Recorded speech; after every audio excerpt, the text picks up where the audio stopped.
తెలంగాణ ఆడబిడ్డలకు అస్తిత్వానికి తెలంగాణకు ప్రతీక అయిన బతుకమ్మ పండుగను నిర్వీర్యం చేయడానికి తెలంగాణ తల్లి విగ్రహం నుంచి బతుకమ్మను తీయడం జరిగింది. ఈనాడు మార్పు అని అధికారంలోకి వచ్చి ప్రజలను ఏమారుస్తూ 420 హామీలు 6 గ్యారంటీలు ఇచ్చిండు. ఇప్పటి వరకు 2 సంవత్సరాలైన ఫ్రీ బస్సు మినహా ఏ గ్యారంటీని కానీ ఏ హామీని కానీ అమలు చేసిన దాఖలాలు లేవు. ఆనాడైనా ఈనాడైనా కేసీఆర్ గారి మీద దుమ్మెస్తి పోస్తూ కాలాన్ని గడుపుతున్నాడు తప్ప ఒక్క మార్పు తీసుకురాలేదు. ఇప్పుడు ఏదో 2 చీరలు ఇస్తా 3 చీరలు ఇస్తా అని చెప్తున్నాడు.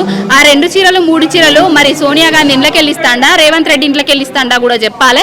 ఆనాడు కేసీఆర్ గారు చీరలు ఇస్తే నాసి రకం చీరలు అన్నాడు.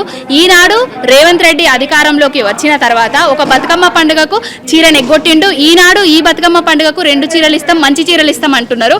ఇందిరమ్మ గట్టే చీరలు ఇస్తారా, లేకపోతే సోనియమ్మ గట్టే చీరలు ఇస్తారా, లేకపోతే ప్రియాంక గాంధీ గట్టే చీరలు ఇస్తారా, పట్టు పితంబరాలు పంపిస్తారా చూద్దాము. ఇప్పుడు కూడా మళ్ళీ దానిలో కొర్రి పెట్టి మహిళలకు ఏదైతే సంఘాలలో ఉన్నారో వాళ్ళకే ఇస్తామని చెప్తున్నారు. ఇచ్చిన తర్వాత చీరల గురించి మాట్లాడుకుందాము. బంగారు తెలంగాణను అధ్వానం చేస్తూ అస్తావ్యస్తం చేస్తూ ఎక్కడికక్కడ ప్రజలను ఇబ్బంది పెడుతున్న పాలనను తీసుకొచ్చిండు రేవంత్ రెడ్డి అనేటైన.